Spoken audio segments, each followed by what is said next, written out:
খেলে পেয়েছি ছাকনি এই যে ছেকে দুটো দেবো সাজি আর এই যে একটা বড় সাজি আমাকে দুটো একটা ছোট দিবা সাজি, এখন দিয়ে আর মগ দুটো পেয়েছিলাম, একটা খুঁজে পাচ্ছিলাম না। ও আমাকে একটা এখন দিয়ে ঝাড়ি দিও ওই রান্না বাতিতে খেলবো আর এটা হচ্ছে সুনুর বোতল আর এই হচ্ছে ব্যাডমিন্টন।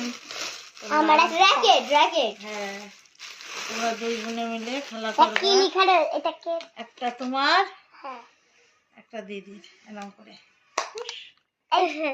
পড়ে গেল আমার জন্য টারনি এইগুলো দুই এরকমই এইরকম। একবেলা ও আমাকে ছুড়বে একবেলা হ্যাঁ আমি হ্যাঁ এরকম ভাবে খেলতে হয়। ওই যে ওইখানে গিয়ে খেলবো ওখানে একটু পরে চল ও, আগে আর রেখে এটাও পেয়েছি। ও এটা কি এটা ফোন রাখারটা ফোন রাখা স্ট্যান্ড আর টেনটেনা ইয়ারে ওরা আওয়াজ একদম শিয়াল